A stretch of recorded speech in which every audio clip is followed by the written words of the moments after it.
Well, how do we make sense of smart people who either agree with us or disagree with us? I remember one of the first times I was giving a presentation on the argument for God's existence. I was talking about the cosmological argument for God's existence, and I used Stephen Hawking to make my case that our universe and time itself had a beginning at the Big Bang. And I remember someone pushing back and saying, okay, so you agree with Stephen Hawking here. You think he was right about the science about a beginning of the universe or the beginning of time, space, and matter at the Big Bang. Why don't you think he's also right about God? Why aren't you convinced of that? And the question is, well, is it just because he disagrees with my view and I don't know what else to say?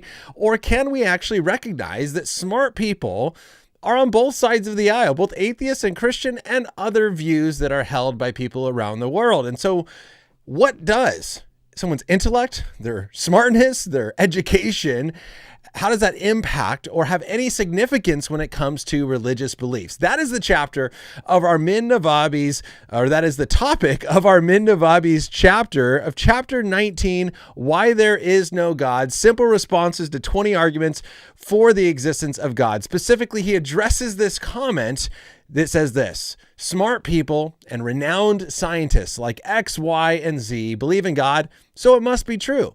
And so he's going to respond, show why this is not a good argument for Christianity. And then I'm going to give you my thoughts, as I often try to do, to think through how can we talk about smartness and intelligence and education in response or in relation to religious beliefs? What sort of role does that play, if any? And then, as always, I'm going to be taking your calls, your questions at the end. So you can start posting those in the live chat, both on YouTube and Instagram. Use a Q before any question or objection that you would like for me to respond to. That way I know you're talking to me and not someone else in the live chat. Or if you want to call in, there is the link there in the live chat on YouTube, and I will post this over to Instagram now that we've started here as well. Now, as we jump in, I want to do two things really quickly. We're getting close to the end of the year, and this is chapter 19 of a 20 chapter book. And so there's only one part left in this book, and there is the end of the year. And so the question is, okay, what's the plan for next year? What is going to happen moving forward? Well, number one, I have really enjoyed this format. I haven't heard anything from you bad about this. And so if you have not enjoyed this, let me know. If you have enjoyed it, let me know. But I really like this format of spending in the first 30 or so minutes discussing some sort of topic, walking through some sort of issue, helping you think biblically about this sort of topic and or responding biblically to an objection, and then opening up for questions and getting your questions and your comments, your objections, to be able to have these sort of conversations. Because I think it's helpful to model these sort of conversations. Not that I always do it well or conduct myself well or have the right or best responses, but I think to be able to model these conversations, show what it's like to have conversations with people who disagree. Hopefully they are productive, that we can learn, that you can learn how to better respond. Both, I always say this, as atheists listening or Christians, hopefully you hear responses so that next time you enter into one of these conversations, you can do so from a more informed position. And so I love doing this. It's been really fun, and this is what I want to continue on. Now, since this book is ending, I've promised a few different things. Number one is I am going to be starting a series of natural theology. So natural theology is kind of more simply defined as making a case for the truth of Christianity, for God's existence, based on what we can see in nature around us, using our reason and common sense and science, rather than looking at Scripture and the special revelation given to us through the Word of God. So I want to walk through a series on natural theology, showing the arguments for God's existence and the arguments from natural theology for the truth of Christianity. As well as I just stumbled upon a new series from Crossway. As you know, I get one book a month from Crossway. So I'm always trying to figure out what next series, what next book do I want to walk through. And now I am still waiting on a book on how to talk to your teens about some difficult issues. And so that'll be a topic. But I found a series that I think looks really interesting. And so hopefully you think it looks interesting as well. Let me show it to you. What I want to start, I've requested the first book. So obviously if I get the first book and it's not very good, then I'm not going to do this series. But if it is good, this is going to be the plan for next year, starting in January. And of course it did that. Hold on. It's not what I want. Where is, website. There we go. There's a series on Crossway that is titled reclaiming the Christian intellectual tradition. And really, this is a Christian response, a student's guide to a lot of different issues, kind of giving a whole Christian worldview. How do Christians think about these different issues? So it's issues, as you see there on the screen: economics, education, biblical and theological studies, media, journalism, communication, history, the natural sciences, psychology, art and music, ethics and moral reasoning, Christian worldview, philosophy, political thought, literature, the liberal arts, and the great tradition of Christian thinking. And so there are 15 books in this series.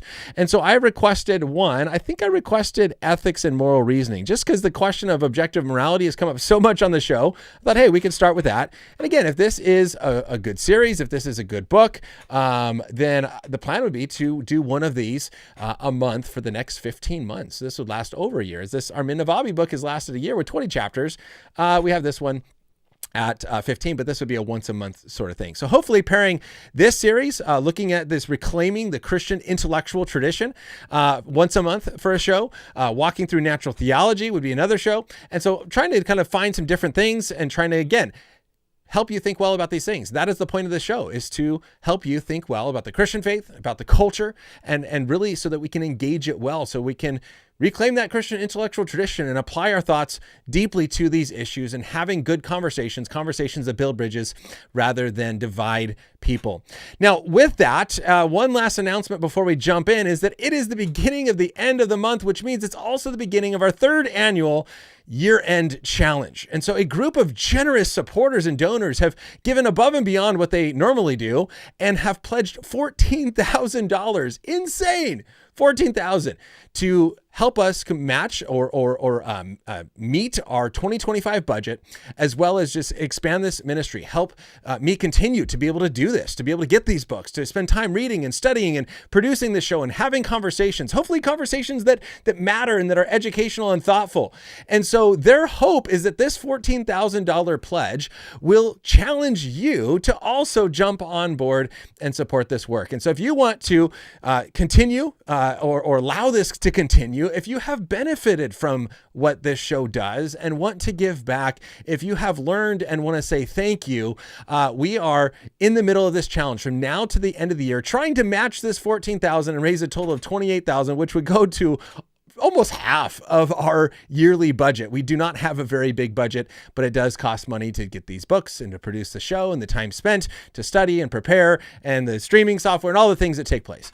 And so to continue to produce these resources for free, the training letters that I write, and to speak at churches and schools and conferences around the country, that is what this ministry does, to help Christians think well about the Christian faith and about the most pressing cultural issues that they are faced with, to respond well, to engage well, and so that we can be the ambassadors that God has called us to be. And so if you have benefited, learned, want to help, encourage, and grow this ministry, you can check out think-well.org/donate for more information. A link can be found in the description at the bottom on YouTube, or again, you can go to think-well.org/donate to get more information on this year's giving challenge.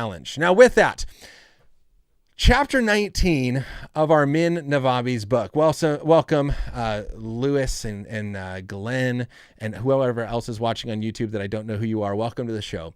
Chapter 19, smart people and renowned scientists like X, Y, and Z believe in God, so it must be true. So Armin starts off by discussing this topic of, well, some theists use the line of defense when questioned about their beliefs, saying, well, person X is a very intelligent and he believes in God, so who am I to say that he's wrong? And so how do we make sense of this inclination that we often have to accept views of people who are really smart? Right? There's this thing that happens in most of us, right? We recognize that we don't have the time, the ability to spend as much time studying all the topics that we would love to study. I don't know if you're like me, but there are topics I would love to dive deeply into that I just simply don't have the time or even really the desire to spend that much time. And I want to get a good overview. And so we have to go to people that we trust. We go to voices that we trust to say, okay, you have spent the time. Let me learn from you.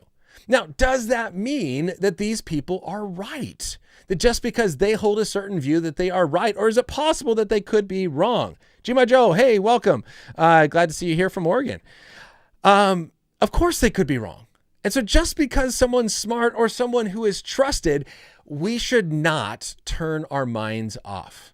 We should not turn our minds off. I think this is one thing I often challenge Christians with, is that when I talk on entertainment, we often divide between what is Christian entertainment and secular entertainment. And secular entertainment is the bad stuff with curse words and violence and this sort of things. And Christian entertainment are things that talk about good things.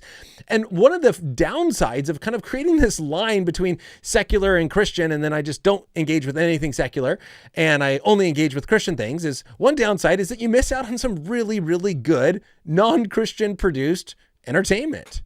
At the same time, another downside is that we often then turn our mind off, that if we're engaging in something that is Christian, or we're listening to someone who is a Christian or someone who we automatically trust, it's easy to just flip off the mind and just consume the very thing that they're telling us without thinking critically about the case that they are making for it. And so we recognize that there are authorities in our lives that we do have to trust. But my challenge and encouragement to you, all of you, including me, is to not turn off the mind, to keep our mind turned on, not allow whatever someone is saying or doing to just become amusement, right? Out of being entertained without inspiring thoughts, that our minds go off and we just consume. Instead, how do I keep my mind on evaluating the claims that this person is making? Now, Armin goes on and says, however, there's a natural tendency to believe what we are told, and this can lead to intellectual laziness. Exactly what I think can happen. That if we just say, oh, I'm going to believe whatever I'm told, I'm going to believe whatever X person says, I'm going to believe whatever mom and dad say, I'm going to believe whatever my teacher says, this can turn into intellectual laziness. He says, with people not bothering to think critically about their lives and examine whether the claims and ideas are actually true. So my encouragement is, you listen to me, examine the claims that I'm making and see if they're actually true and if I'm giving good reason to support them. And that's why I love when atheists are pushing back saying, I don't think, Ryan, that you're giving good reason to support your claims. And let's talk about that. And so that is important. And so I want to challenge us. We often hear about anti-intellectualism in the church, where we just simply believe and we don't think critically. We also recognize that I think almost everybody has a tendency, or at least what I'm saying, almost everybody, in the sense of whether you're religious or not, atheist or Christian, we can have a tendency of just pointing to the expert and trusting them. The question is, what reasons do they have? Armin says, and I fully agree with him, experts are not always right. Even smart people can be wrong. Even smart people can be wrong about God. And so your intelligence does not cause someone to be right. And so we have to look deeper than just their opinion. We have to look at their arguments and evidence, what a lot of the chapters in this book have discussed.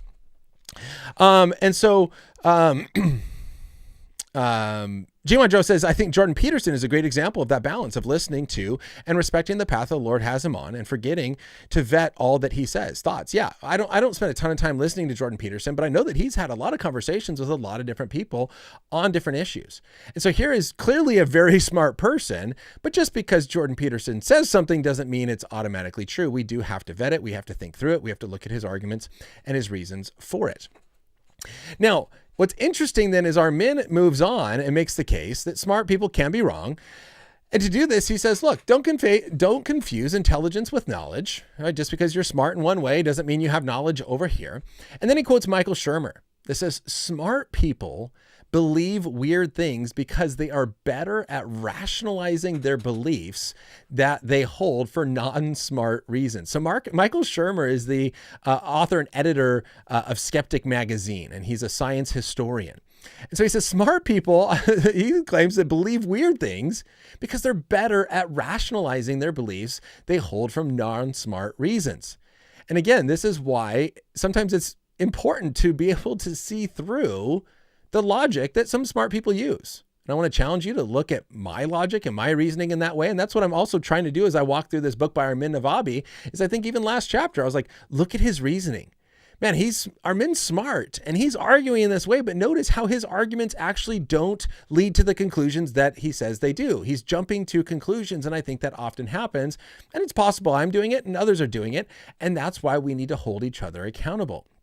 I think what's also important here is that not only how smart people can rationalize their beliefs they hold for non-smart reasons, but the question is, are we actually open-minded to recognize that we may think that we're smarter, or we think we're maybe too smart for our own good, right? One of the books I had to read for my doctoral classes this year was called Think Again.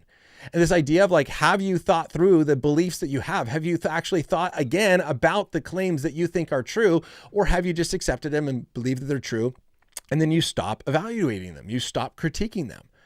And even that book made a very similar case about how sometimes the smarter we are, the less we actually think about these sort of things. And we have to stop and we have to think again. And so I think that question is, and should be in all of our minds, of, is it possible that I'm wrong? Is it possible I've gone wrong somewhere? And am I willing to be open enough to allow others to point out where that wrong is? Am I open and willing enough to allow others to say, hey, look, Ryan, I think you're wrong here. And am I willing to say, look, you might be right. Let me see what you have to say. Or do we come at this from the position of saying, no, I can't be wrong. I'm not going to listen to you. I'm unwilling to listen to you. I've heard Christians say that, and I've heard atheists say that. Again, I've told this story twice of talking to a really popular, famous atheist. I won't say the name, but where this atheist said that she had talked to our Christian group who was willing to hear her presentation on, hey, not everything you believe is probably true. You probably believe false things. And our Christian group was like, okay, let's hear about it. And then she proposed that exact same talk to 3 different atheist groups about why what they believe, they probably believe some false things. And these 3 different atheist groups said, nope, we don't want to hear that presentation. We are smart. We are intellectuals. And what we believe is true. And so again, we all can fall for this. Christians can do it. Atheists can do it. And so the question is, are we going to have some intellectual humility? That's the key. Do we have intellectual humility to say, hey, look, I might be wrong here. And if you think I'm wrong, I want to hear your reasoning. And I shouldn't be scared. That's, I think, huge. I shouldn't be scared to hear your reasoning, because if your reasoning is good, then I can correct a false view that I hold. And I want to correct false views. I want to believe more true things than false things. But if your reasoning is not good, I want to hear that too, because now maybe I can help expose that in your reasoning and hopefully help you understand that. And hopefully the person you're talking to has that intellectual humility where they want to hear where maybe they've gone wrong and they want to correct a false belief that they hold. So if we, on both sides, have this sort of approach where we want to hear the other side and consider their position honestly, then I think that makes us all better. However, an interview I did with my doctoral professor, Rick Langer, we talked about this in that interview. And if I remember, I'll make a little thing pop up over here on the side so you can see it, is we talked about this idea that a lot of people don't believe things, not because they don't have or a lot of people believe false ideas or hold to false views, not because they aren't philosophically capable of doing it, or not because they're not smart, because they're dumb, but we have to recognize the sociological reasons for belief, where a lot of people sometimes make a evaluation in their mind where they say, look, I could correct this one false thing I hold and replace it with a true idea. And therefore the amount of true things I believe compared to the amount of false things I believe would become better. There'd be a greater percentage of true things over false things. And that would be good. But in the meantime, I might lose some of my closest friends who all believe that, and they would reject me and they would disown me if I start to believe X. And we make then that evaluation and say, is it worth it? Is it worth me considering this to then slightly improve the amount of true things I believe, but now I've lost my closest friends, or they've disowned me, or they think I'm crazy, or they think I'm whatever. And again, I know Christians, and there's things that I've believed that I've been unwilling to consider. And it's like, look, I don't even want to go there, because if I find out I'm wrong about it, then now I'm going to have to say, hey, I think this is wrong. And that really is going to challenge some people that I know closely. I've been told, speaking to some groups, don't bring up the fact that you believe X, because if you do, that's going to create some problems, because they all really do believe X and you don't believe X, and that could create an issue for you speaking to that group. I've also had non-Christians tell me, if I believe that God exists, then my friends will look at me differently. And again, so I'm not even willing to engage or think about this thing or take it seriously, because I don't want to be convinced otherwise. And so I say all of this because I think that there's a realization that sometimes we are really, really smart. And it's because of our smartness that we're able to make these mental calculations where then we possibly continue holding false beliefs or are unwilling to consider where we may be false, not because we don't have the philosophical tools to do it, and not because we don't have the intellect to do it, but because of the sociological reasons that we're unwilling to give up. And so I think it's important to recognize in ourselves where this may be happening and be willing to open up ourselves to the pushback of others to say, look, I think you're not evaluating this fairly because of a bias, because of an unwillingness to change your mind, or because of what your friends may think, or that sort of issue. I think this is something that we should be willing to hear.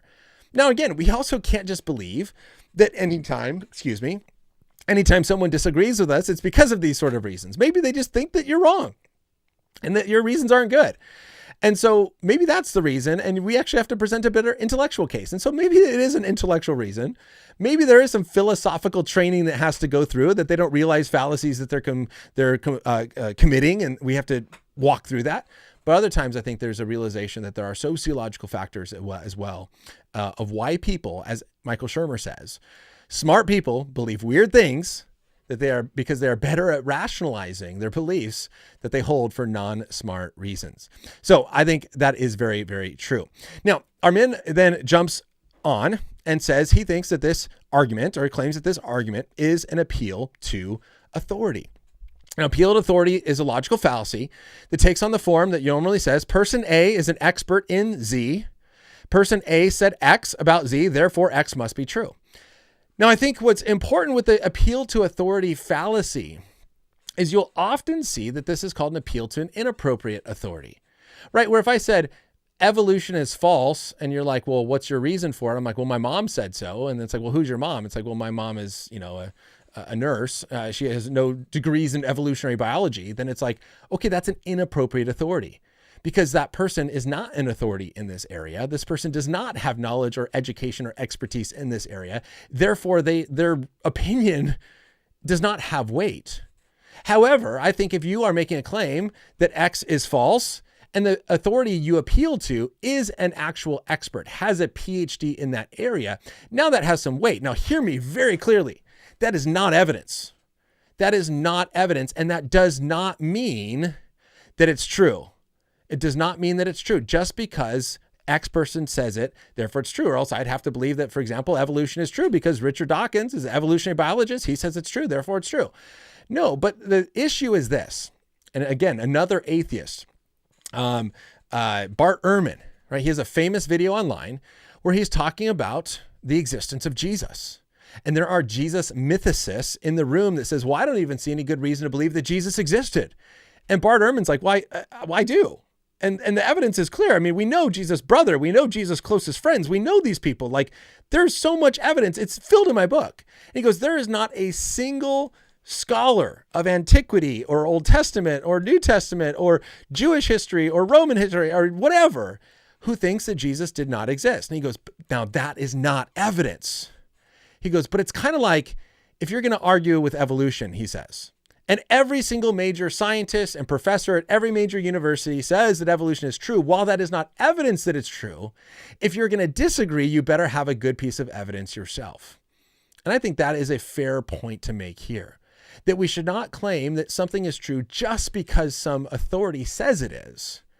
But when authorities who have degrees in that very specific field are making claims, that has a weight that we should take seriously to where we now evaluate the claims that they're making.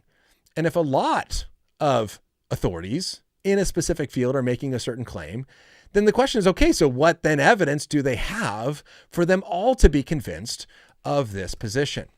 And so, yes, we should not appeal to an inappropriate authority or an appropriate authority and just say, well, smart person says it's true, therefore it's true. Instead, we have to say, okay, if all these smart people think it's true, what reasons do they have? And I think, and this is where this argument sometimes comes up, is that I often get challenged and say, well, Christianity is just for fools. Okay, well, here's these brilliant scientists, PhD theologians and mathematicians and scientists or whatever that believe it. Are you saying they're all fools? Now, if they're all like, why would there be so many fools? So I often bring this up. Again, evolution, I think, is a good example, is that there's a list of well over 1,000 scientists, I forget the last time I counted, at major universities like UC Berkeley, UCLA, Oxford, Princeton, Yale, that say, I question whether natural selection acting upon random mutations can produce a diversity of life that we see today, that they are skeptical of this claim. So if you're just going to say, you would have to be a fool to think evolution is false or to not believe that it's just a fact of reality. And I say, well, what about all these PhD scientists, many of which have a PhD in evolutionary biology, who say they are skeptical? Now, does that mean that evolution is false just because they are skeptical? No, of course not. But how can we claim that it would be dumb to deny this view? Only fools deny this view. My question then is, well, why does Yale, Princeton, UC Berkeley, UCLA, why would they employ and give jobs to fools to teach classes when it's ridiculous? And I think that's often how this argument comes up. It's not to say, well, just because they say it's true, but it is often in response, or at least how I use it, to say, okay, if what I believe is completely foolish and only smart people or all the smart people would disagree with me, what about this smart person who doesn't disagree with me? What reason would he have? Right? Let's actually consider the reasons rather than the fools. And so I think I often use this argument to make the same point that Armin does. If people are just going to go, oh, well, you're dumb, therefore you believe it. It's like, well, here's smart people that believe it. Now, what are you going to say? How do we make sense of this? And so that, I think, is helpful when we approach this argument. Now, the last thing Armin addresses here, and then I'm going to get to your questions. I see a few have come in. So again, if you have questions for me, put a Q before it. You can also use the link that I attached there, and you can call into the show as well. The last section that Armin discusses here is titled Atheism, Education, and Intelligence. He says, belief is not merely a matter of intelligence. It's an issue of what informed a person has available and how she processes that information. Atheism often comes down to asking the right questions, of spotting problems in belief. A person who has not been exposed to those doubts or has never had the occasion of questioning those beliefs might never consider atheism regardless of her intelligence. Well, that's true. If we are not exposed to ideas opposite ours, ideas that contradict ours, or ideas that cause us to doubt our ideas, then we'll never doubt them. And the question is this: who in this world lives very siloed? Who lives in silos? Who lives in these isolated lives where we often are in an echo chamber surrounding ourselves with people who think differently? And this can be true of anyone, of any group. There are Christians who do this. There are atheists that do it, and Hindus and Buddhists and Muslims and whatever who do it. All of us have a tendency and can very easily, think politically too, Republicans and Democrats, isolate ourselves, silo ourselves to where we don't expose ourselves to problems in other beliefs. And therefore, we never question our beliefs or consider a different perspective because no matter how intelligent or not intelligent we are, because we just don't do that. Again, which is one reason why I say, atheists, welcome. Come call in my show. I'm glad you're here. You have opened yourself up to consider different ideas than your own. That's amazing. Now call in the show because I want to consider your ideas. And I want to hear ideas that are contrary to mine. I want to hear where you question, where you think I have gone wrong, where I have problems in my reasoning, and I want to consider other things as well. This is, I think, a huge advantage as we learn together to think critically and to think well about all these issues. And so we should be willing to hear people that are different than our own. And I said this before, and I think it's worth repeating. We should encourage that. We should be seeking out. And this is part of my interview too with Dr. Rick Langer. And again, I'll post it down below as well as it'll pop up. But my interview with Dr. Rick Langer, my doctoral professor, he talked about we should be seeking out people who think we're wrong, but people who we also respect who think we're wrong. Right? And I'm not just going to some random chat site and just find some random person who thinks I'm wrong just to criticize me and mock me and make fun of me. No, but who are the thoughtful, reasonable, intelligent people who disagree with me, and I want to hear them out. I want to listen to them. And to just say, well, no one thoughtful, reasonable, or intelligent disagrees with me, that's just, I think we all recognize the problem with that. Armin finishes with this. He says, similarly, belief in a deity does not automatically make someone stupid. Thank you, Armin. You know how many comments come in like, oh, you're stupid. You believe in God, you're stupid. It's like simply believing in a deity does not make someone stupid. And simply being an atheist does not make someone stupid. Christians, we should not assume atheists are dumb just because they deny God. There's not a connection there. Instead, as he finishes here, he says, critically examining the claims of religion, he claims, allows a person to see through them, recognizing the fallacies that they contain. And so my challenge to anyone listening and to Armin is that when someone just makes this assertion, when you critically examine the claims of your religion, you will see through them and recognize the fallacies that they contain. My question back is, okay, what fallacies? What problems are here and what fallacies am I committing? Now, I know what fallacies everyone on YouTube thinks I commit. It's all about special pleading and these sort of things. And I've had a million conversations on that topic of why I think it's mistaken. And I would be happy to discuss it again because it's actually been a few weeks. But the issue is, okay, I want to see this. But to just assume or say, hey, when you critically... For Armin to write, when you critically examine the claims of religion, you will see through it and recognize the fallacies. Well, I have critically examined the claims of Christianity. I've not seen through them and I haven't recognized any fallacies. So what's the conclusion? That I haven't critically examined it? That I haven't considered these things? Am I closed-minded? Am I blinded? Am I just biased? Am I dumb? Am I ignorant? I think writing this without providing any explanation, without defending his point. He didn't give any reason. He didn't give any explanation. He didn't expand on this at all. He made this assertion that if you critically examine the claims of religion, you will see through it and recognize the fallacies. It gives the impression then that if someone still believes, then they haven't critically examined it, that they've been closed off, that they're biased, that they're not smart, that they can't see it, that they don't want to see it, or something of that nature. This is presupposing a view is true and therefore jumping to that conclusion rather than providing evidence. And so here's where I want to say, Armin, let's follow the same thing that you're saying here is let's present evidence. You can't just presuppose your view is true and then say, see, I'm right. And if you critically examine your own views, you'll see that you're wrong. Like if I just said atheist listening, if I just said, look, if you critically examine the claims of atheism, you will see through them and recognize their fallacies they contain. You would stop and say, Ryan, defend that. Give me evidence. Give me a reason. What fallacies? What problems? You would not just say, well, Ryan said it, therefore it must be true. No. And any Christian goes, see, the atheists are ignorant, dumb, not listening, not thinking, closed-minded, all of the above. You would go, how ridiculous. You clearly, and here's the point. If someone said that about atheists, I think an atheist would think, you clearly have not considered my views. You're not considering it. You've never talked to an intelligent atheist because if you had, you wouldn't be saying that. And I want to say atheists, same thing with Christians. If we just go, my views are right, therefore Christians are all of the above, are just closed-minded and ignorant and not willing to listen, then I don't think that you've talked to an intelligent Christian. We need to talk about evidence, not start evaluating, not start psychoanalyzing the person we're talking to and trying to figure out their motives, rather than let's assume the best. Let's assume the best about people and discuss evidence. Let's discuss what's truth. That's why I'm here. That's what I want to do. So that's where Armin leaves. I'm going to now scroll back through all the comments that came in. Again, if you have a question or an objection for me, please place a Q in front of it. If you want to call into the show, use the link that I provided on YouTube. I pinned it there at the top. I can post it here again. I think it's still a copy and paste. There you go. I posted it again.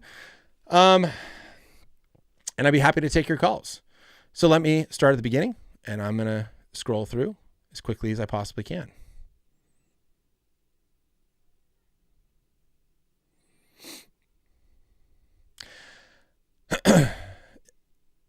Yes. So there are definitely, there are Christians that say nothing would change my mind. I think that's a closed-mindedness rather than saying, look, I believe what I believe, and I think there's good reason for it. And I'm not just going to change my mind and be flipping and flopping all over the place, but let's talk about it. I'm willing to listen. I'm willing to consider what you have to say.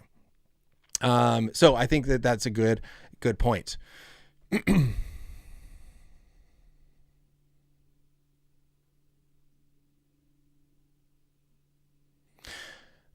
Here's a question. I don't know if I'm fully getting it here, but it says, if you have to always say, I might be wrong, to be intellectually humble, how can you ever legitimately say, I know I am right? Do you think the most important beliefs can only be probabilistic? Here's the way I would put it. I don't think knowledge requires 100% certainty. I think there's very little that we can be 100% certain of in life. There's always a possibility I could be wrong. I would define knowledge, or I would at least agree with the typical normal use of the definition of knowledge, which is knowledge is a justified true belief, a justified true belief. So in order for you to say, I know something, then you have to say, first, I believe it. You can't know things you don't believe. So a belief is required. Now, I find it interesting when people object and say, well, I believe that God exists. See, it's only your belief. It's like, well, no. Well, do you believe this? Well, of course you do, right? And beliefs are required. We think things, right? So first part of knowledge is a justified true belief. You have to believe it. Next, you have to have justification to show that it's true. You have to have good reason or arguments or evidence to show this is true. And I think that if you can present persuasive or at least good reason, an argument and evidence for the truth of your belief, then you now can claim that it's knowledge. Now, since 100% certainty is not required for knowledge, I don't think that you have to have 100% proof of something. It just has to be more reasonable than not. So I think in one sense, for you to be 51% sure of something, if you can give good reason to show that something is more likely true than not, so 51% true, 49% not, it's like more likely true than not, I think now we can make that knowledge claim and say, hey, I know this is true. And so I would actually say, I know that God exists. Not just I believe it, I do believe it, but I can give good reason and evidence and justification for it to where I would claim it's a knowledge claim. I'm actually claiming that God exists in reality. And so I think it's all based on probability sense, or it's all based on what can we really know and how much can we prove? But the question is, can we give a justified reason? Can we give justification for its truth of those beliefs? And therefore I can say, I know it. Now I might be wrong. It's possible. Now, can you show me where I'm wrong? And so I don't think in order for, and this is, I think, what the big question here is, I don't think in order for me to be humble, I can't ever claim to know something. Look, I know this. Now, if you can show me good reason why my reasoning is bad, then okay, I won't. Then I will recognize that my claim that I thought I knew, I didn't know. I was wrong about it.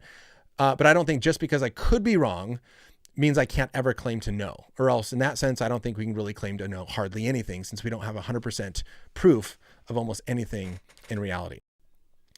Yeah, you can choose to believe whatever you want, but it doesn't change the truth. Absolutely. I completely agree with you there, Lala. Do you reject all claims to certainty? Yeah, I think I reject most. And Tangela, I'll get to you here in a second. Thanks for calling in. I think I reject most claims to certainty. I think there's very little. I can be certain that I exist. I think therefore I am, sort of thing. Now, I often would trick my students, or I mess with my students and say, okay, was it possible you're created 5 minutes ago with the appearance of age and memories implanted in your head, and that we're all living in some sort of virtual reality system created by some sort of higher being? Well, I guess that's possible. Can you prove to me that that's not reality? Well, no. But do we have any good reason to believe that? No, we don't. It goes against everything we recognize to be true. And so while I may not be absolutely 100% certain, I would have to really consider, like, what claims can we be 100% certain of? And I think there's certain logical claims that we can be certain of, maybe mathematical claims, 2 + 2 is 4 sort of thing. But outside of that, I think it's very difficult to have a 100% certainty of most things. All right, let me go to my caller here. Remove you from the green room. Otangelo, thank you for calling in. Yes, Can hello. you hear? I think that both sides need to have good reasons to believe in what they believe. And my standard question is to atheists, how can we exist, or how do you explain our existence without a creator? Do you have good reasons for this hypothesis of creation? And it has to be and provide superior explanations to the God hypothesis. I think that's really good. And I'm going to kind of mute you here for a second because I'm getting a lot of static in your microphone. But I think that's really good. Is a challenge that's often presented is, and I was just reading this yesterday, I think, or this morning, but why do we often assume that, like, atheism is the default versus others? And the question is, what explanatory power does a view have, and what explanation do you have? And I remember talking to John Lennox. There's a smart person who's a Christian and believes in God, has a ton of degrees from Oxford, or works at Oxford, or was a professor there. And he was challenged by a Nobel laureate and said, look, John, if you want to be a famous scientist, you have to give up this silly belief in God. And Lennox's response was, what do you have to offer me that's better?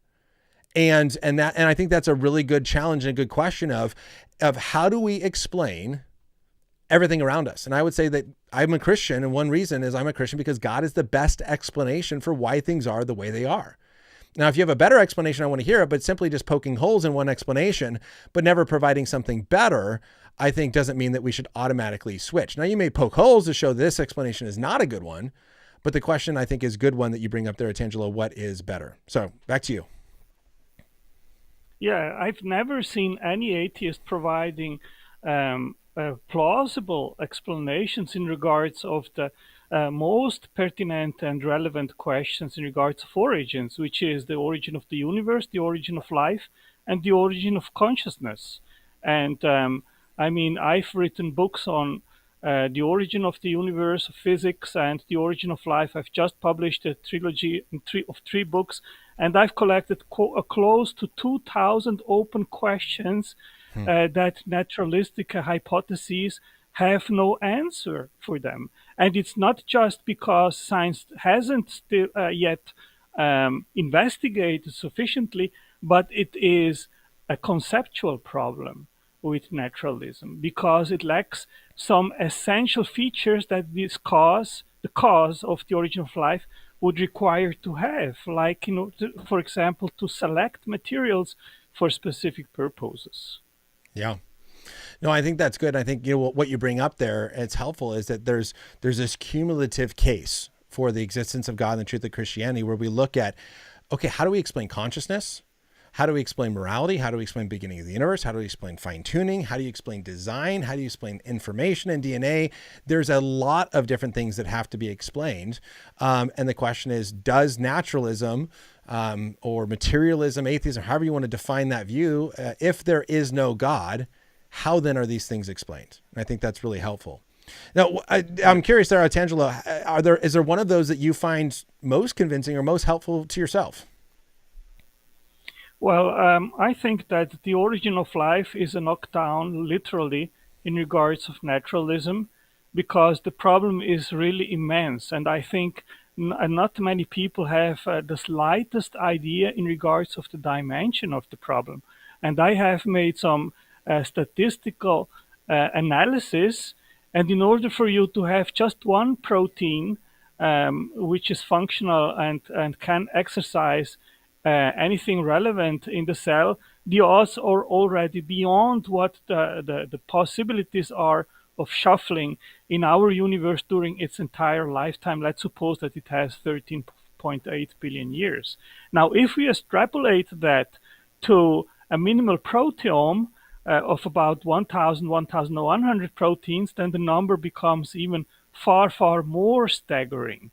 And then it's not enough that you just have a proteome. You need to have about 80% of proteins interconnected in a functional way, because they are inserted in metabolic pathways, which are like production lines where you need several proteins in order to have a functional product in the end. So it's not just to have the right proteome, but you have to have them correctly interconnected. Now, it's not enough that you have just one of each protein.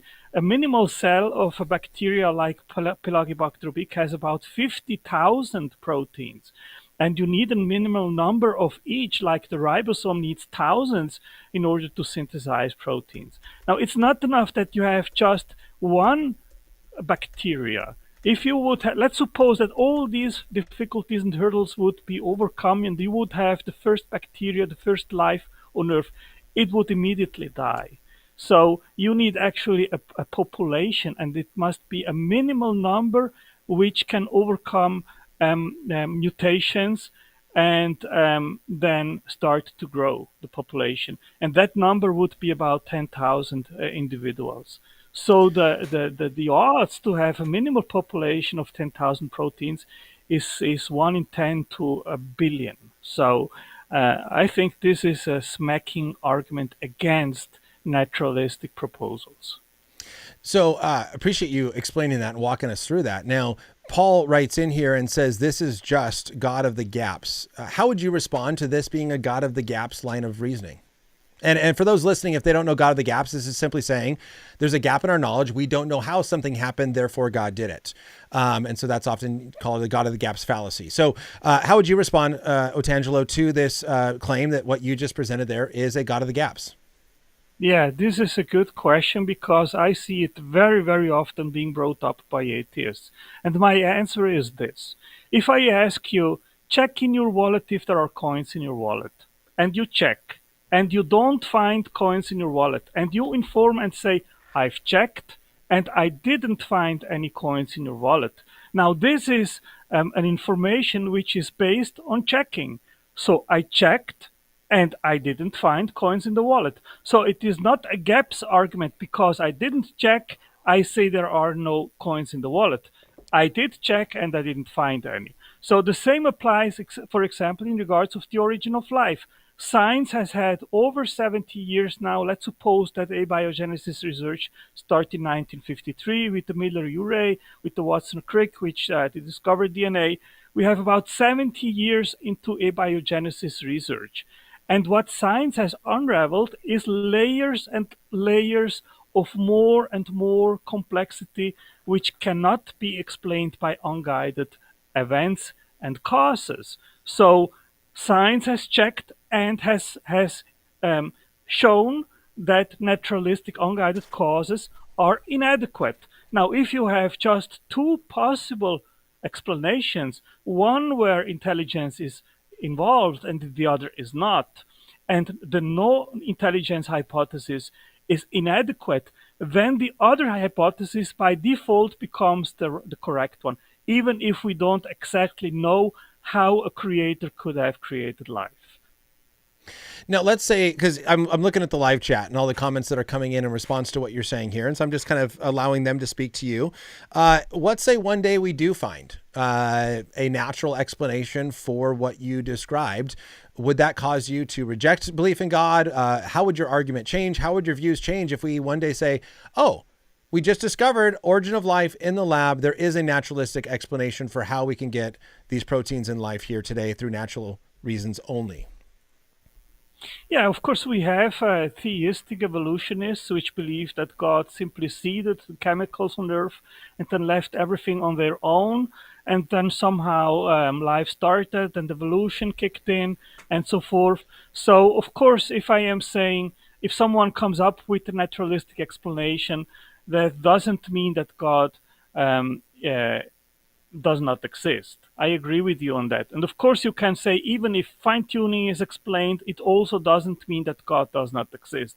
In the end, we cannot have absolute certainty or proof either in regards of God's existence or not. So all we can do is we can put the hypotheses on the balance, check them, compare one to the other, and then see in what direction the evidence points to. So of course it would be a point more in direction to naturalistic belief. Someone would have 1 point more to corroborate its hypothesis, but of course it wouldn't falsify or prove that there is no God.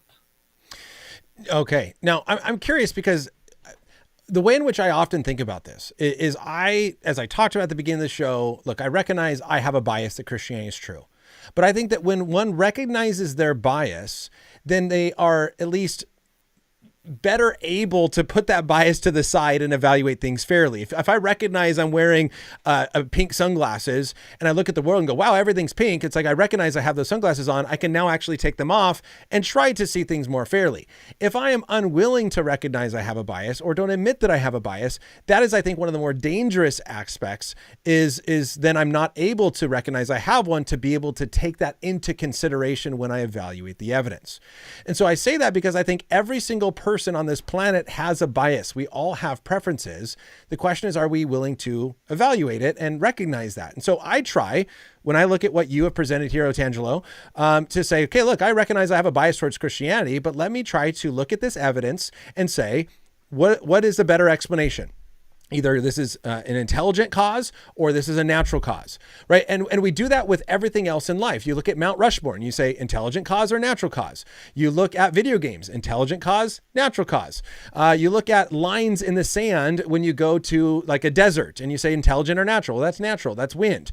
But you look at lines in the sand that says, I love you, will you marry me? Written, those sort of lines in the sand, and you go intelligent or natural. Well, that has to be intelligent, because a message like, I love you, will you marry me, does not just happen by wind and waves in the sand. And so I think hopefully we look at this and we look at what you presented and say, is there an intelligent cause or a natural cause? Which does the evidence point towards? What I find is that some atheists that I've talked to, again, this is not everybody, some atheists have ruled out intelligent cause completely, as I think I see here in the comment section, is that's just magic, magic, magic. And we just eliminated that as a silly explanation. And therefore we say, okay, Atangelo, I get you said that, but to claim it's intelligent is a God of the gaps. I'm just going to say, no, there's a natural explanation and we just haven't found it yet. And it's almost looking at the question of how do we explain this? Intelligent is off the table, therefore it must be natural. And it's almost a naturalism of the gaps. And I'm curious if you kind of see it similar to that, or how you would respond, or how you would think about it as far as, are we actually being fair in our evaluation of this, and on both sides, or trying to challenge everyone to say, hey, let's recognize our bias, what you want to be true, and let's look at the evidence and evaluate this fairly? Do you think there's a naturalism of the gaps happening sometimes on the other side as well? Well, absolutely. And I bring this criticism up every time that someone says, well, science is still working on it, and tomorrow they will find a naturalistic explanation for the origin of life. And then I say, well, that's a perfect example of naturalism of the gaps. We don't know yet how life could have started by natural means. Therefore, we just say science is still working on it. And once it has an explanation, it will be a naturalistic one. So how do you know that? The truth is that science has, just as I said previously, unraveled more and more layers of complexity, which of course is the direction that is not in favor of naturalism, but of theism. So what is the problem here? And I think the problem is not the evidence. So atheists claiming that science and reason is on their side is simply not true. And we have scientists like Eugene Koonin, which are honest enough and admit that science doesn't have even a plausible model to explain the origin of life. And there are others which also come to that conclusion and openly admit it. It is against what current scientific establishment is hoping for, but that's the status quo of science. So what are we doing with this? I think there is indeed people which never will accept a theistic explanation because they do not have an inclination or favor that worldview and that explanation. So it's not really only a reason issue. It is also a moral issue and an issue of will. So if someone doesn't want to acknowledge God and prefers to have an autonomous life without God, there will be no rational explanation that will convince that person that theism has superior explanations. Yeah. And I often do wonder with that, and I appreciate that, is, when science is all about making predictions and testing those predictions, when we make, as you mentioned, for a long time, since maybe the 1970s, for maybe 50 years, we've been making sort of predictions of what should be true if, God, there is no God in a sense, and we are here by natural processes, and those predictions keep coming back, problematic, at least in the origin of life research. And I think also in the evolutionary thing, where we're finding more and more complexity in early stages, not what Darwin predicted of more simple in the early stages. The question I think is often, okay, well then at what point would we recognize that, hey, if our predictions keep failing, maybe it's because our predictions are wrong and our way in which we're approaching this is wrong. And I'm curious, for the atheists who are in the live chat, I want to ask a question. I would love to get a response to this. I once asked an atheist, is there any amount of design, fine-tuning, information, and complexity that we could ever discover in the universe that would convince you that there is a designer? Or would you always say, nope, there has to be a natural explanation, can't be a designer? And he said, I would always say there has to be a natural explanation. I would never, there's no amount of information, messaging, design, or complexity that you could ever show me that would convince me that there's a designer behind the universe. And I'm just curious, for the atheist listening, would you say, that's ridiculous, I think he's wrong, I disagree? Or would you say, no, I agree with him, I would line up in a similar way, is that there's nothing that you could ever show me. There's no amount of information that you could point to that would say, yeah, I think that this design actually requires a designer. I'd be curious. Awesome. Oh, Tangela, anything else that was kind of on your mind that you wanted to share as we walk through this topic? Yeah, I agree with you. And I mean, many have called in at the atheist experience at the line and questioned Matt Dillahunty about this question. And he is not prepared. He says, well, I don't know what would convince me, but God knows it. And if he wants to convince me, he can deliver me the evidence that is required in order for me to believe that he exists. That doesn't mean that I would start to follow him, because I think he is a monster, like what we see in the Old Testament, but at least I would believe in his existence. So yeah. I think that in order at least for you to be fair with yourself, you should at least know what would be the threshold where you would say, okay, there is more evidence for design and theism rather for naturalism, and if that shows up, then I will become a theist.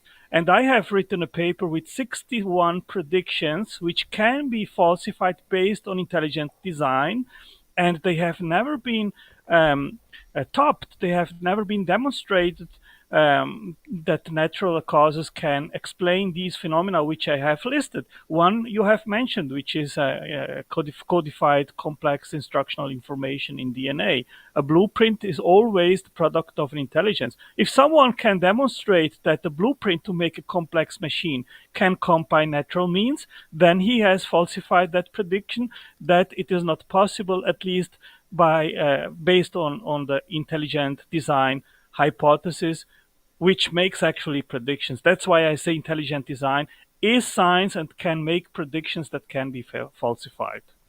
Awesome. Well, hey, Tangela, appreciate the comments. Thank you for calling in and sharing that. It was an interesting and fun conversation. Thank you. Yeah, thank you for having me.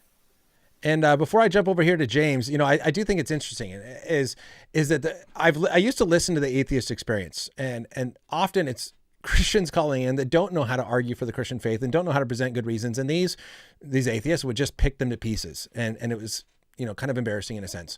And I remember one show, someone I know called in who has a PhD and does this for a living and presented some really strong objections. And then the atheist experience guests were like, well, hey, if you have such good reasons, why aren't you writing papers on this? And the person said, I am writing papers. And they're like, well, why aren't you debating the top atheist? And he goes, I am debating the top atheist. And they're like, well, then why are you calling in our show? Why do you know? And then they almost criticized him for calling into the show because he's too smart or something of you should be taking your intelligence somewhere else. And it was almost like this lose-lose situation of either you don't know how to defend it and we're going to just pick you to pieces, or you do know how to defend it and then we criticize you for calling into us. And so I think, again, that's where hopefully we are fair, and I'm trying to be, and I keep saying that, but maybe too much. I love it. I love when you guys call in. I love the conversation. So with that, I'm going to go to my next caller. James, it's been a while since we've been able to chat and since you've called in. James, welcome back. Hey, thanks for having me. Can you hear me okay? Absolutely. I can hear you. What's on your mind? All right. So first of all, thanks for your patience and charity. I was mocking Otangelo in the chat. He and I have a history that goes back years, right? So he shows up at all the channels I'm usually at. So I like rizzing him a bit. Here's the thing about it, though. Like, I'm not taking the position that there's no way that there's a God, right? And I've talked with you about this before. Yeah. I think for me, it just seems like all the arguments to say that, intelligent design and cosmological arguments and all that stuff only would get as far as deism, right? And I'm willing to grant it for the sake of argument. Okay, intelligent designer, prime mover, all that stuff.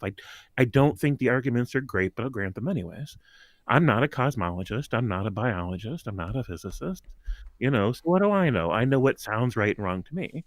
But moving from there, I don't know how to get us from, well, if this had a prime mover, an intelligent designer, therefore Christian fundamentalism. I don't know how to get all the way over to that. And so that's my primary point of frustration when I hear those conversations. Now, I'm not qualified to tell Otangelo that his research is wrong, that his numbers are wrong, that he's getting it wrong. I don't know. But when I hear him make his arguments to go with it, imagine somebody before germ theory was verified, right? Back in the day where everybody thought, disease and of all sorts, they're caused by supernatural forces, right? These are curses, and these are, us getting caught up in the battle between good and evil, unseen forces. And imagine somebody proposing the idea that there might be microscopic organisms, physical causes of some sort that's causing disease, and then somebody saying, well, that's naturalism of the gaps. You can't prove it, right? And I'm like, well, that's what science does. Science has to assume natural causes. It's not assuming there's no God. It's putting that aside to say, even if there is a God, we can only examine the physical world, right? We can only examine the physics of things that are happening. We can't examine the supernatural things that might be behind it. We have no access to that at all in a lab, under a microscope, in a test tube. Nothing we can do with it, right? So moving forward from there, science is not guilty of naturalism of the gaps when they say, let's assume natural causes. They're assuming natural causes because that's the only thing they can test for, right? And can I comment on that? Yeah. I think that's a really good point. Yeah. So it's not assuming, hey, can we discover a natural explanation for something? I think the problem is when we allow what is often called, like a methodological naturalism or a philosophical naturalism, where we say there are only natural explanations. Therefore, science becomes defined as the search for the natural explanation, versus science is what is the search for the truth about the natural world. And so, and the question is it possible that what is true about the natural world is actually that there's a supernatural explanation for it? And so looking at it more like a forensic science, where you are studying the physical, right? A detective doing forensic science studies the physical world. They study dead bodies. They study the evidence and the physical evidence of a crime scene to point to either here's a death by natural explanation, or here's a death because of an intelligent intervention, namely a murderer has come in, or even the intelligent intervention of the person themselves committing suicide. And so the question is, my question to you would be, is it possible to study, you say science only studies the physical natural world. Absolutely right. But is it possible to discover something in the physical natural world that actually points to an intelligent explanation rather than a naturalistic, non-intelligent explanation? Does that make sense? I think that I understand you. Let me try to get this right. You're asking me, is it possible to study the physics, in a lab, in a microscope, with the math and everything else, and end up ruling out the possibility of, or end up identifying a pocket of happening where unguided causes can't be the explanation? Is that what you're asking me? Yeah, I guess, can we look at it more like a forensic science, which allows for intelligent intervention, than simply a repeatable science that follows the natural laws, like, gravity or something like that. Every time I drop something, it's going to fall. Like it's easily repeatable, versus a forensic science does use science to study the natural world, but where we often have, when it comes to murderers, an intelligent explanation for why that body is dead versus a natural explanation for why the body's dead. Does that make sense? Can it be more of a forensic science and still be studying the natural physical world, but what we find points to a supernatural or an intelligent explanation? Right. So I can't humor supernatural as part of the question, but I can answer it as an intelligence behind the happening. I'm willing to go that far. Now, if you want to talk about why I don't want to work with the word supernatural, we can, but I don't want to go off on a side point and distract from the topic.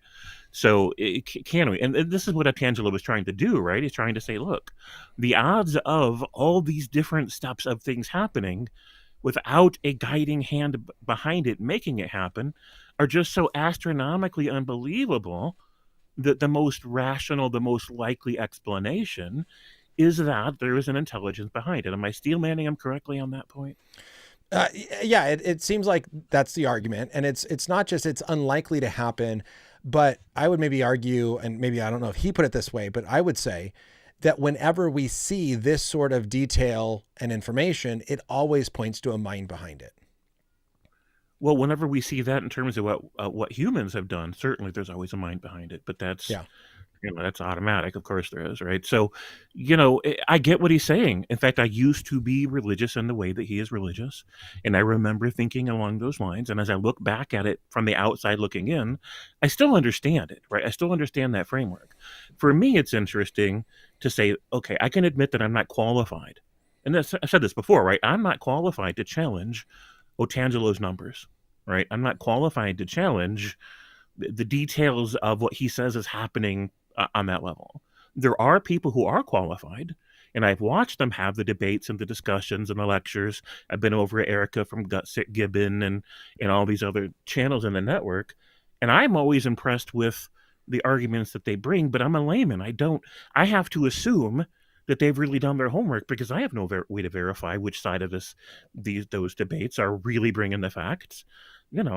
It just, my position is, I think that there's an awful lot of scientists in the world who are theists. Many of those are Christians and still end up on the naturalist side of that equation. Most of them do, despite being Christians, despite being theists, right? And I'm like, if you can't even convince those people, right, to come over to your side as scientists, I don't know what to do with it except to say, I'm just not impressed. You could be right. Otangelo could be right. I don't know that he's wrong, right? And this is why go ahead. I was going to ask a clarification. When you said there are Christian scientists who are still convinced of the naturalist side of things, what do you mean by there's Christians who are convinced of the naturalist side of things? Like in a theistic evolution sort of thing? So within the context of theistic evolution, as I've heard it, it's the idea that God set things in motion by creating the physical properties and the framework for how the universe works, wound it up, set up the dominoes and let it go. And then after that, evolution simply does happen purely by naturalistic processes, because it doesn't need a micromanaging intelligent hand behind it, because the dominoes were set up at the beginning to assure that they would fall that way. Does that sound right to you?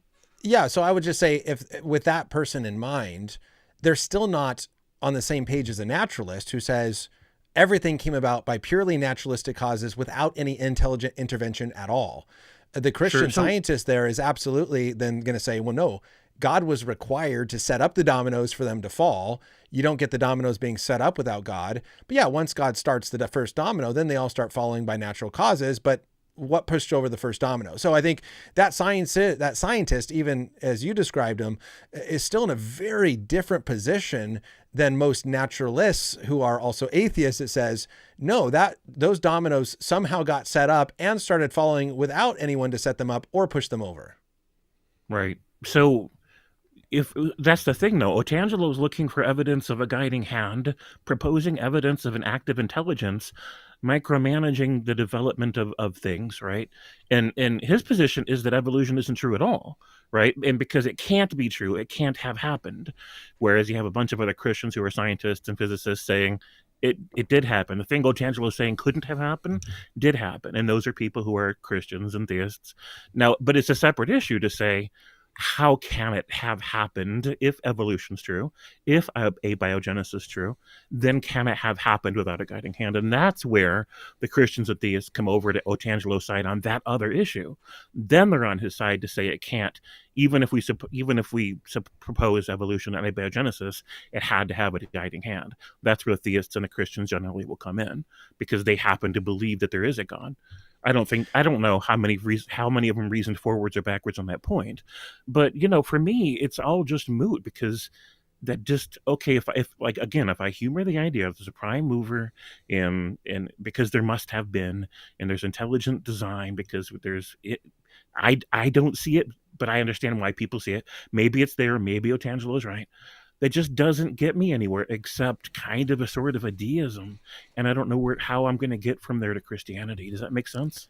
Yeah, absolutely. So I know that you watched a ton of debates and stuff. So I'm curious. I think an argument for this is often presented by William Lane Craig every single time he's ever debated an atheist, where his arguments often start with the cosmological argument, the moral argument, the design Yeah. argument. I don't remember if that's Yep. in that order. And now you're making a case for deism.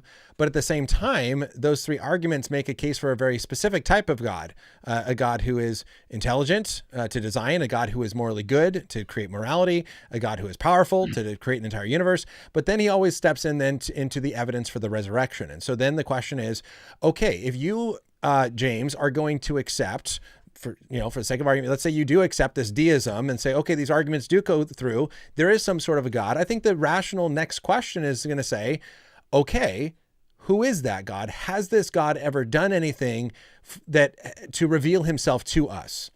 And so I think it's the same thing in like a murder trial, where you first have to prove that the person was murdered before it's, I think, reasonable to say, okay, well, now who is the murderer? Like, who is the person? And if there's overwhelming evidence that this is just death by natural causes, and there's no evidence whatsoever that a murderer was ever involved, to say, well, I'm going to go try to figure out who murdered this person seems silly. You first recognize, you look at the physical evidence, you say, okay, there's a bunch of bullet holes in their back. This clearly is a murder. Now the question is, who's the murderer? And it's kind of that stepping stone process. And so I would say, your question is, how do we get then from deism to Christianity? And I would say you look at the question of, okay, if this God does exist, has he ever revealed himself to us? And I think namely the evidence for the resurrection points to God raising Jesus from the dead, confirming the things that Jesus said, and therefore showing, as Hebrews talks about, Jesus Christ is the image of the invisible God. And so if Jesus really did come, live on this planet, die and rise from the dead, then we do have an image, a representation. We do have Jesus, God in flesh, what we are celebrating and getting ready for in this Advent season leading up to Christmas. So that would be at least the way in which I would argue from what you're saying, deism, to Christianity. Now, I'm sure you have pushback against the arguments for the resurrection, but your simple question was, well, how do you get there? That's how I would get there. What do you think about that? Yeah, that is how you get there. I think that there's, and here's the thing, like, that's not the theme of this particular show right now. And we don't even have time to go completely through the process and have me challenge the individual parts of that. To be fair to both of us, there's just not, this isn't the framework of the time for that. But I'm still left with that because I have heard all the Christian arguments for it, right? And my understanding of the framework is that God, the creator of the universe, we're assuming that there's only one. I don't know why we're assuming that, but we're assuming it. And that he is really, really upset with us for how he made us. And so we have to make it up to him somehow, right? Like we're being compared to the impossible standard of perfection, which I don't know why we're wanting to do that. And then saying, well, God's not at peace with that, right? He looks and he's disgusted by it. And he's like, someone's got to pay me for the offense of what Adam and Eve did one time, which shouldn't be between me and God. Like if there's an Adam and Eve, let's just grant it for sake of argument, they did something to really make a God mad, it seems like that's between them and God. Like that's their debt. They can handle it, right? Not between me and God. And then for God to then decide he's just going to go ahead and curse their entire lineage so that everybody after them is responsible for what they did, that doesn't work for me in my mindset. And then on top of that, to just God be mad, like, oh no, things are going exactly as I planned, and that really makes me mad. Like, and somebody's got to pay me for that. I would disagree with your framing of that as well. That's not how I would put it. That's not how I think how the Bible puts it. And so if God is mad at us for the way he created us, and then is just blaming me for something Adam and Eve did, then I would agree with you there, but I don't think that's the biblical story. Okay, what makes me responsible for, what makes me have a debt? What's the source of the debt that I owe God that someone has to pay for? So Revelation chapter 20 says that everyone will be judged according to the things that they have done. And so your debt would be because of what you have done. Well, what have I done? Well, have you ever lied? No. You've never lied. Here's the thing. My framework of identity is such that I've never lied because, you know, the ship of Theseus philosophical thing, right? Yeah. Ship of Theseus. This is very much akin to the nature of the human experience. Imagine that the clouds in the skies, they move across the horizon, that the tiny little sparks of electricity jumping across the water molecules are like synaptic electricity, right? Imagine that these clouds in the various forms that they take have a sentience. Now, this is just a thought experiment. Just roll with me. And as that storm moves across the sky, it is constantly spending the energy that it has within it and taking in new energy, right? It's spending its wind energy, it's expelling its water, it's bringing in new water, it's bringing in new energy, it's constantly changing shape, it's constantly changing its relationship to its own self and to the environment. So as it moves across the sky, the entire time we give the storm a name, Hurricane Ryan, right? It's moving across the sky. Now, from a practical frame of reference, we say it's the same storm that began 3 hours ago, or it's the same storm that began yesterday. It's got a name. There it is. It's the same storm.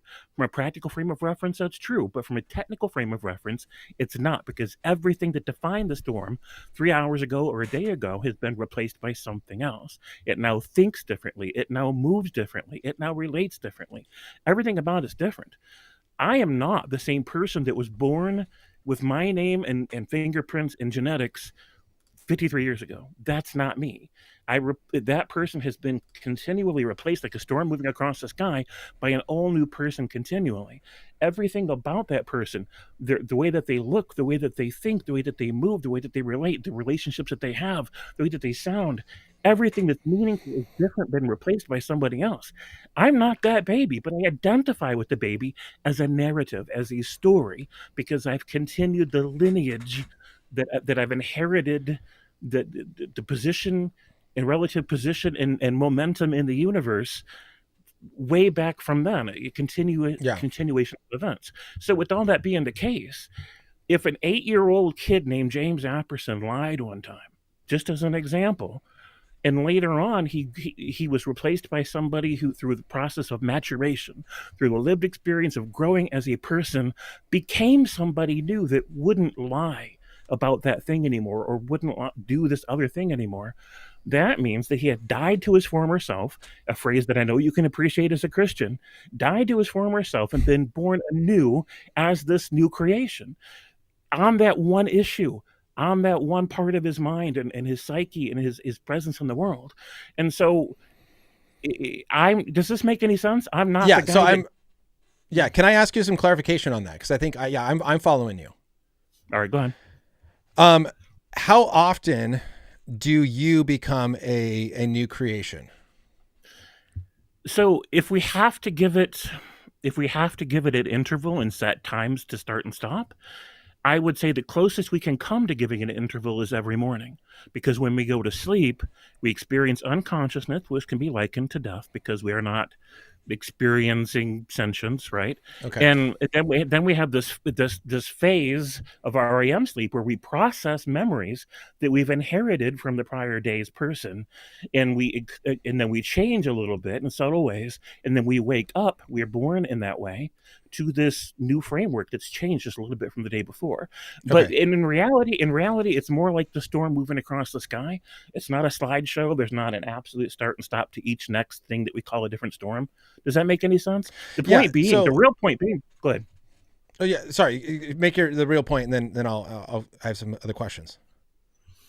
Is that when Ray Comfort or somebody like that stands up in a college campus and asks them those kinds of questions and puts them on the spot, the point is to embarrass and shame them, because they want to feel like he wants to make them feel like they're stained in the very essence of who they are because of something that they did years and years ago, right? And without even any context for how it even happened and without addressing whether or not they're still the same person that would do those things. Now, it's in order to create shame for him to then cure the shame that he created in the first place. And in the meantime, not only is that uncharitable and manipulative and ignores the reality of the lived experience, it doesn't give them proper credit for the fact that they might here and now, as they stand before Ray Comfort, not be the person who would do those things. If they've already done the growing, if they've already died and been reborn as this new person that wouldn't do the thing, then they shouldn't be saddled with the idea that they're still carrying a debt for it. Does that make sense? Okay. Yeah. So I would agree with you. Look, if your view is right, then that would be unnecessarily heaping shame upon someone for something that they didn't actually do, because they're not the same person who's standing before Ray Comfort at that time. But the question is that view actually right?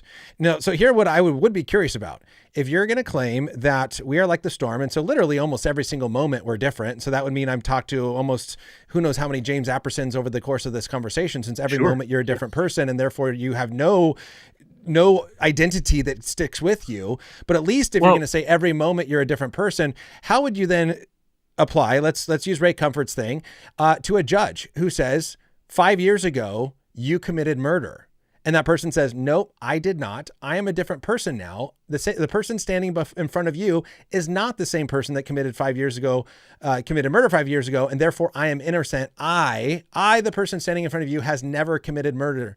Would it be a unnecessary, shameful act of that judge to say, no, you did commit murder, you are going to jail? Would that be unjustified? Would that be crazy?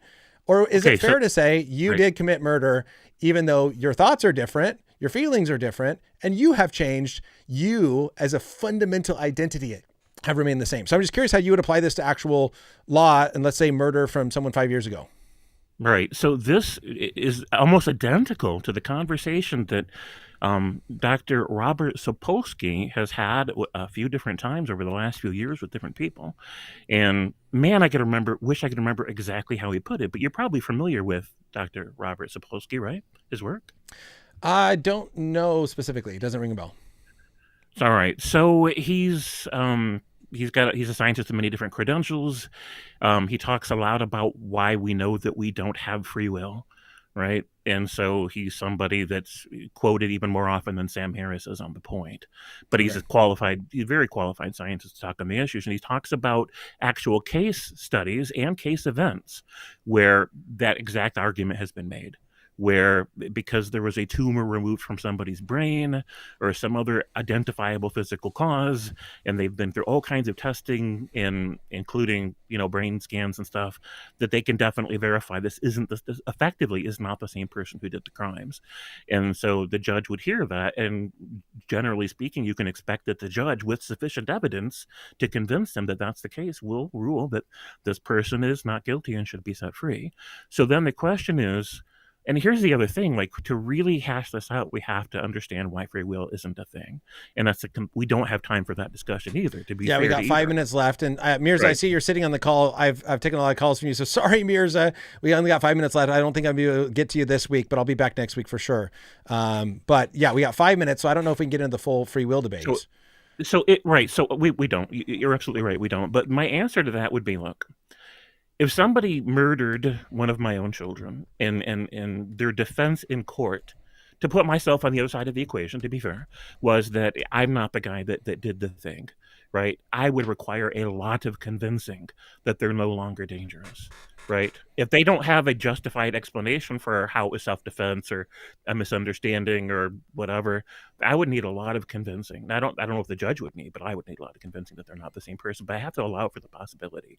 I just do, because people do change. And if they're no longer a danger to society, right? If they've properly accepted the guilt and they've made themselves available for restorative justice, and their explanation for the causal factors in their lives makes sense within the context, and they seem sincere to me, I can honestly conceive of myself saying, if the judge asked me what I thought, in that case, I could say, yeah, I'm willing to concede that this is a different person now. Okay, so I think that's a very different point, though, James.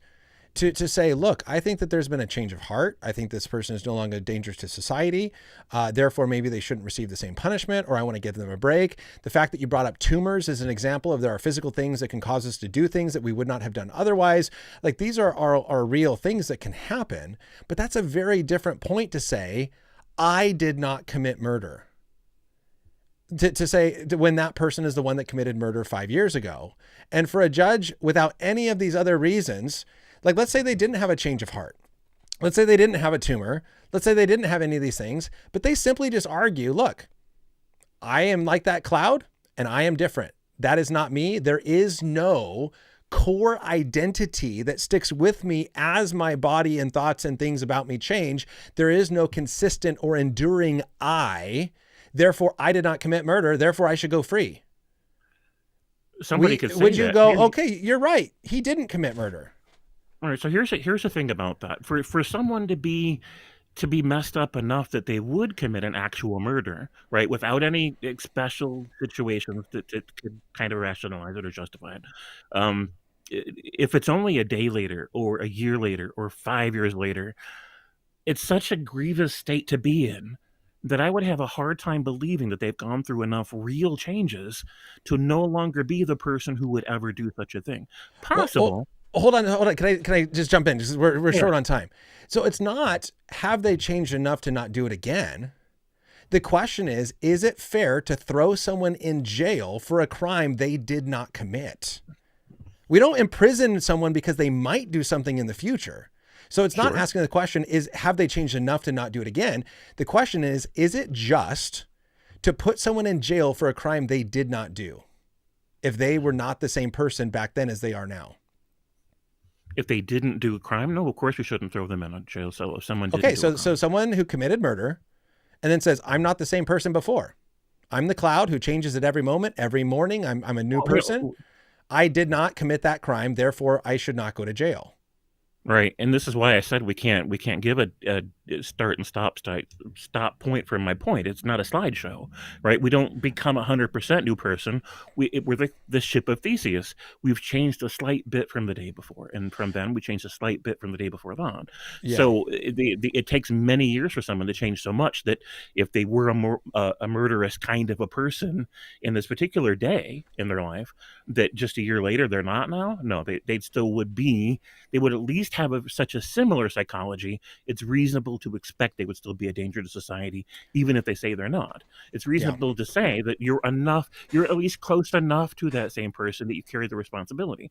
In society, we have a practical need to make sure that as a deterrent and as a possible rehabilitation factor, that we hold people responsible for the crimes they committed if we know that they did it, there's a debt to be paid, but I know, and that's kind of your point, right? But my point was in the context of sin, just to keep us on topic, because we got like 1 minute left, I think. Well, because the question came up of have you ever lied, James? And you said no, and that's the whole point of the person saying, have you ever murdered? Well, no.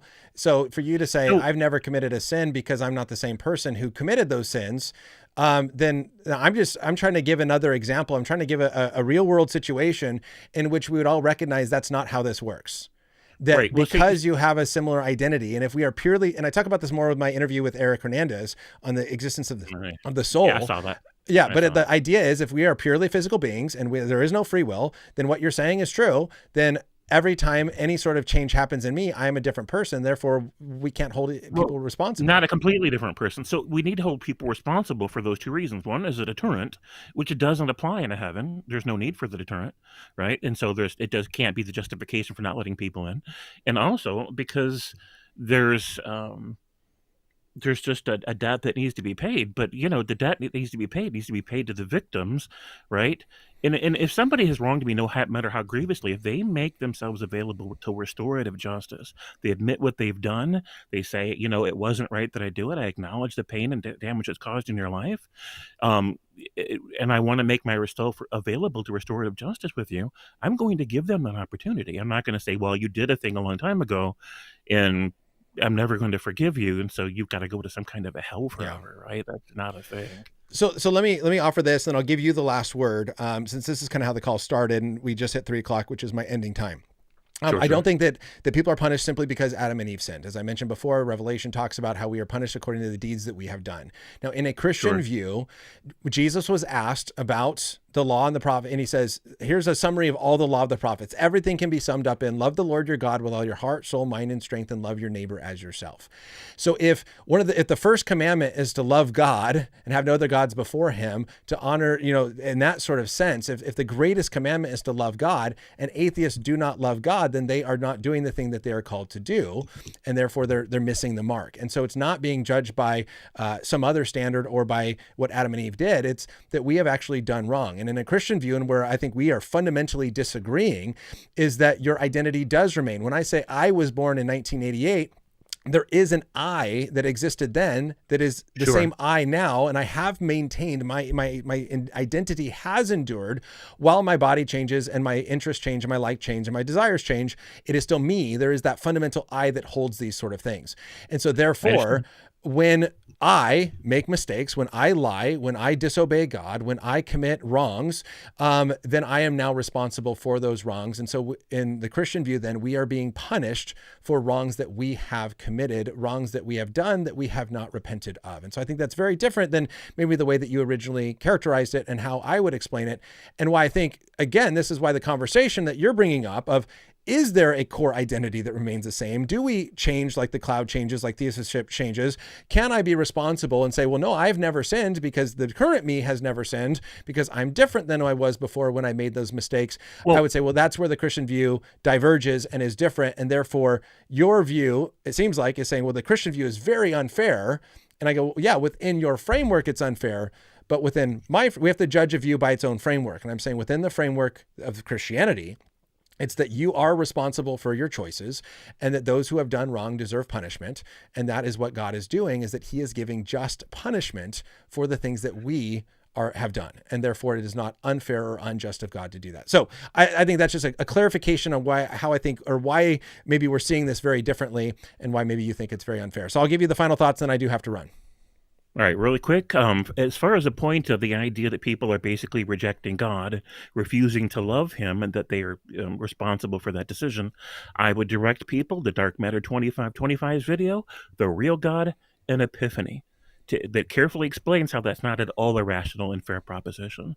And beyond that, it's a different issue. If somebody decides to become a Christian, then they have to have a reason for that, right? Now, if I'm really, really sorry for something that I've done in the world, the person I'm sorry to are the people it affected, right? If I did something wrong to my brother, I'm not sorry to the mailman, right? If I did something wrong to my sister, I'm not sorry to the creator of the universe.